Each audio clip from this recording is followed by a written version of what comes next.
Yes. Hi, I'm Daniel Lucas, and welcome to Book 101 Review. Book 101 is all about the books that I read for the last 40 years. And today I have my feature author of the month of February, award winning author and best selling author to no other than Miss Ravenhoke. Greetings and salutations from the Seattle area where it is very snowy. So besides being a writer and author, I also love geeking out about weather, so I love that it snowed. Likewise, it's snowing here in British Columbia.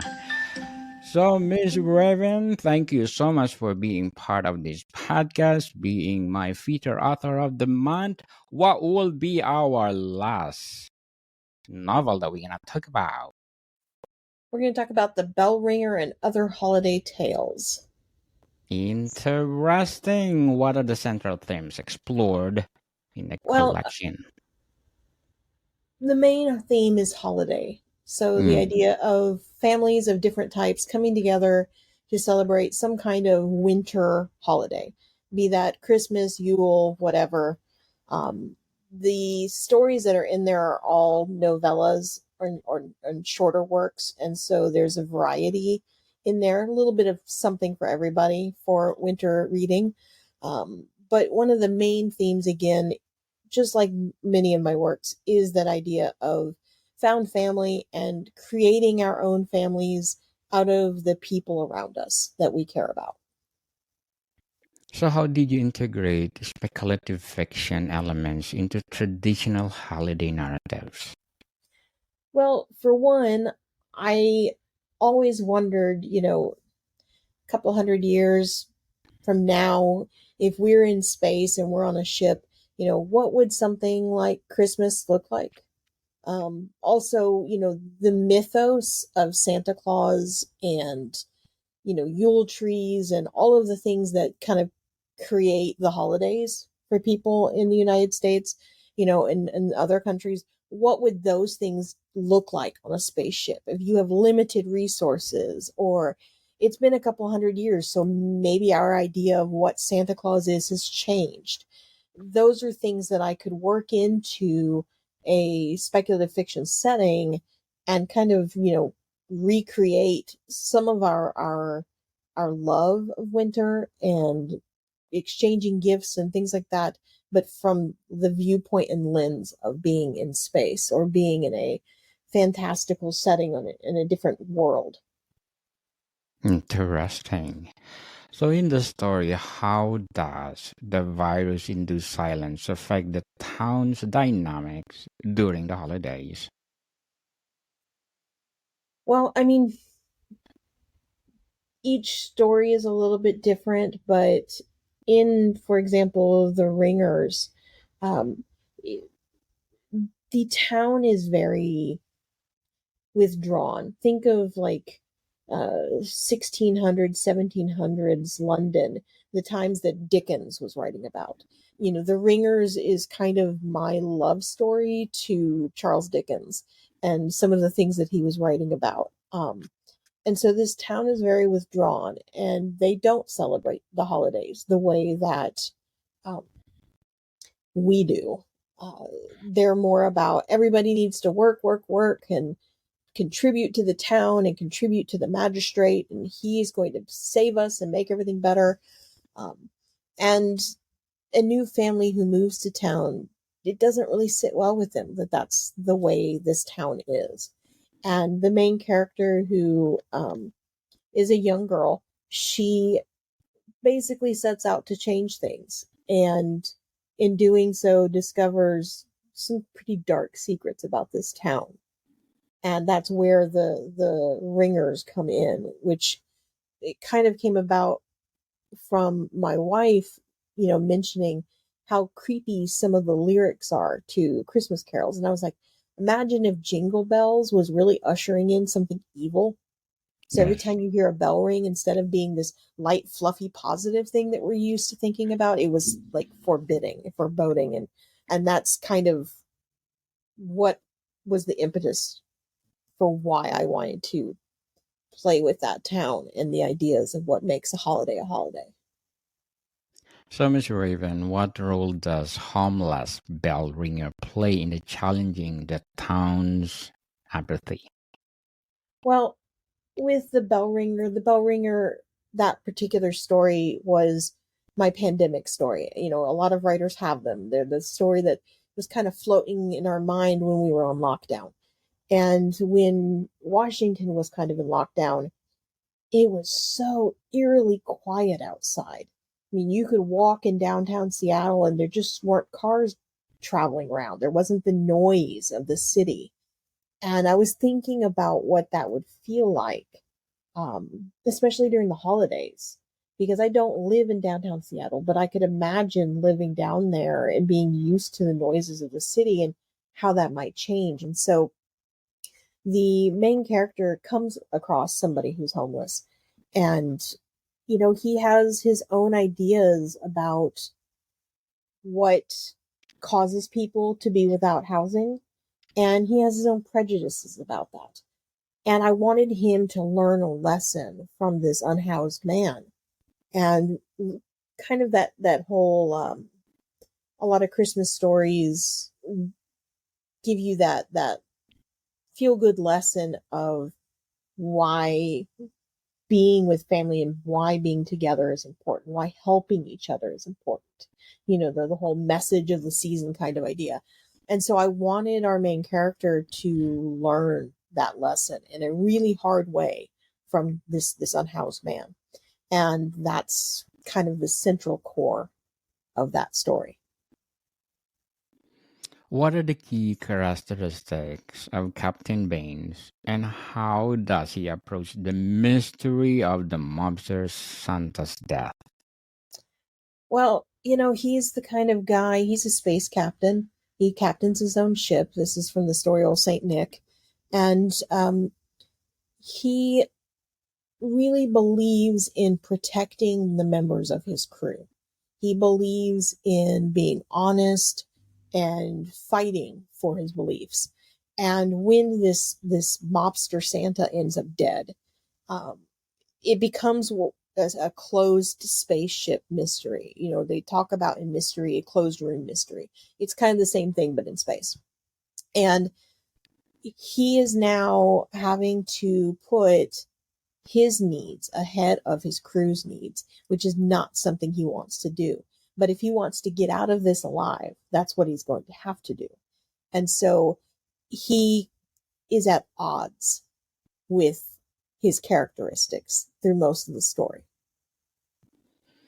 So, in the ringers, how is the recurring motif of bells used to signify impending danger? Well, there are these creatures called the ringers, and I have drawn them in my art quite a bit, but I always envisioned them as like these skeletal creatures wearing like really ragged, beat up Santa suits, and they would ride these skeletal horses. Um, but they're really eerie and creepy. And because they are wearing Santa suits, their horses, the bridles have bells. And so when they come to town, they're coming to town to silence troublemakers. And I don't mean troublemakers like criminals. I mean like anybody who would resist and fight against fascism and capitalism and things that are not necessarily good. And so those bells that jingle signify to the people of the town that the ringers are coming. And, instead of hearing the jing, jing, jing, jing, jing of jingle bells like we're used to and going, oh, Santa's here, it's, oh gosh, they're coming. I need to hide. I'm in trouble. And I just worked that in that jingle bells then had this really creepy element.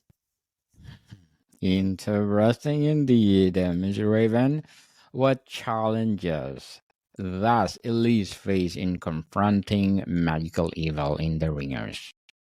Well, I mean, even though the story is something that it is for adults, um, Elise, gosh, I think I made her 14 or 15. It's been a while since I wrote that story. Um, she's a young teen, and Yes. she is fighting an adult's fight. She's trying to help a town overcome evil. She's trying to master or even tackle her magical powers. They're new to her, so she's not that great at them yet. Um, all while, trying to make friends in a new town and all of the complications that come with, moving. But she does her best because she believes that's what she needs to do if she's going to be a magic user. So she has a lot to tackle in that story, but I think she does a really good job, especially for a 14 or 15-year-old, because I couldn't do that at that age. Certainly. So, how this reflect a broader themes of courage and sacrifice? Well, I mean, I tend to write characters that really set out to change the world. And I think that's because as a person, I've always wanted to change the world and leave it a better place than how I found it.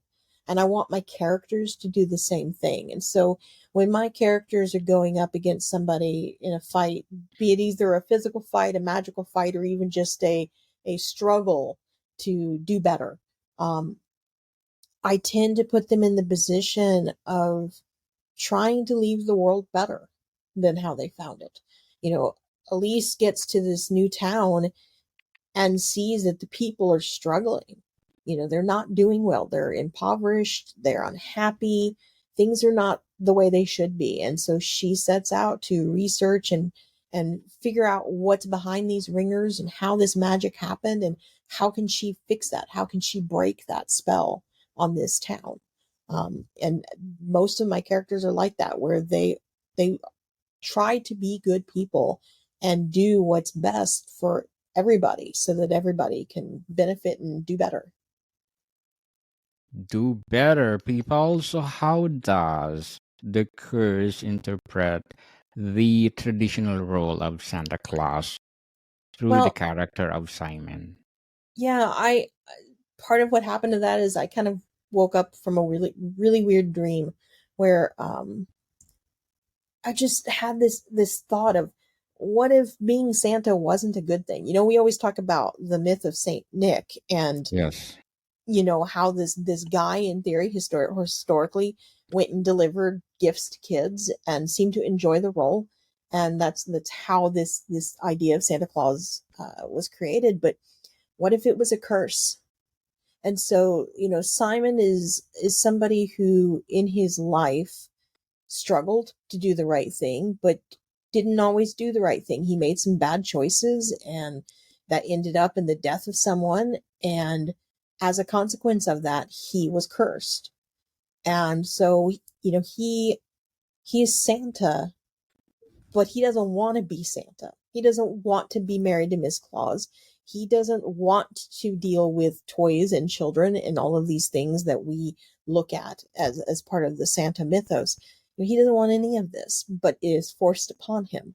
And he can either slowly learn a lesson from that and do better, or he can suffer the consequences of this curse. So, what moral lessons are conveyed through Simon's journey in the curse? Really help others, do better for your neighbor. We we tend to live in an insular world where we focus on me and I need to get mine and I need what I need first before we think about the people around us and how we can help others. If we were all helping each other, we wouldn't have the conflicts that we have. But it's because we are selfish creatures that we do. And so my lessons that it kind of worked their way into this curse really focused on how to be less selfish. Less selfish. People. So, Miss Raven, how do the over 30 original art pieces included in the collection enhance the reader's experience of the story? Well, originally, the Bell Ringers and Other Holiday Tales started as a Kickstarter book. And so, what I really wanted to do with that was not just have these tales in there, but to bring to life the characters and the settings and places and creatures in these stories in a really unique way by actually painting them. Since I can paint, I can bring to life what's in here better if I can actually paint it. It did well in the Kickstarter, and so then it was released in a different format, but still to wide audiences that didn't back the Kickstarter. And it's a lot of fun to be able to go through there and go, oh, that's what the ringers really look like, and oh, hey, that's what the spaceship looks like in Old Saint Nick, and oh, hey, there's the mobster Santa who's dead. There's his body.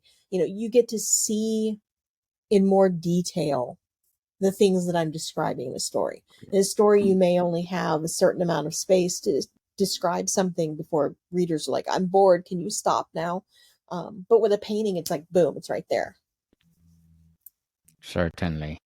So, Miss Raven, what will be your advice for those people out there who want to write their novels? Don't let yourself be pigeonholed into a corner. I know that there are a lot of authors out there that'll say, oh, hey, romantasy is the big thing right now. You should write that. If you want to write that, totally write it. But if that's not your bag, if that's not something you want to do, that's okay. It is okay to write the stories you want to tell. If that happens to be weird speculative fiction, mystery, cross genre with holiday themes, sure, go for it. If it happens to be, some really weird military sci-fi on Mars with hobbits, go for it. Write the story you want to tell. Definitely. And stop procrastinating, people. If you have the passion to write, write, write, write. Who knows, you will become Miss Raven Oak in the making. So, what will be your short term and long term goals in writing? Short term, I would definitely like to find a way to be a little less distracted by, oh, hey, it's snowing outside. This definitely hit me this week. We've had snow on and off, and I find the child part of myself wanting to go outside and play in the snow rather than write. And so, yeah, I need to get a little bit better about letting myself get distracted a little less. Long-term goals, besides finishing the stuff that's on my plate right now in terms of timelines and deadlines, I would love to participate more in podcasts and online events. As someone with long COVID, I can't go to as many conventions as I used to anymore. I can't do a lot of the outdoor things or outside of my home things that I used to without putting myself at risk. And so online things like this are amazing for disabled people like me because it means we can be part of the conversation and part of the community as well. And so, yeah, I would love to, chat with people online more about all the wonderful things that are out there to read and write about. Good luck to your goals, Miss Raven. So, the bell ringer, in what ways do the stories challenge traditional holiday tropes and offer fresh perspectives? Well, I'm always somebody who likes to twist things and flip them upside down on their head. And so, again, you have something where instead of this really cheery Santa Claus, you have this morose and beaten down character who's cursed. You have a space captain who has to put himself first, which is something he doesn't want to do. Uh, and he discovers how important family is in that story. In The Ringers, Elise has to stand up for herself and fight for a town of basically strangers, people she doesn't really know. And in The Bell Ringer itself, the main character has to realize that there is more to the world out there than just his little circle and his little view. There's a big world out there of a lot of different people with a lot of different circumstances. And sometimes things are not as simple as you think they are. And so, all of these different things basically are me taking what people expect from a holiday tale and flipping it upside down, making things just a little creepier, just a little eerier, trying to kind of mix the holidays with a little bit touch of horror and gothic fantasy and darker sci-fi and things of that nature, just because we don't see that with holiday tales very much. They tend to be very fluffy pieces. Certainly. So, how does the theme of magic manifest differently across the four stories in the collection? Well, even though old old Saint Nick is definitely sci-fi, there's this thread of magic that runs through all of them, of the magic of the holidays, of what it means to be family, to be together with people that you care about and who care about you. And so there's that element. And then with the Bell Ringer, there's again the magic of the holidays lending itself towards helping other people and learning the important lessons that can help us help other people. With the curse, the magic of the curse itself is definitely a lot harder in your face form of magic than in some of the other stories. And then in the Ringers, Elise is an actual practicer of magic. And so that's a lot more fantasy oriented in the side of spec fic than real in terms of our modern day. So you get a little mix of some urban fantasy, and sci-fi in there. Interesting indeed, Miss Raven. And to wrap up our discussion for today, what is the significance of the title The Bell Ringer and Other Holiday Tales in a capsulating essence of the collection? Well, when I was putting this together, I realized that I had several pieces that were holiday themed. And then I had some ideas of things I wanted to write. The Bell Ringer was the first piece that I wrote that was new for the collection. And because of how hard that story hit me, the lessons in it, the idea of what it means to be without a house, without a home, without family, especially during the holidays. The fact that the holidays are not always cheery for everybody, that it's complicated, as people are. And so I felt that that was a really important story, and that really felt like the title to me.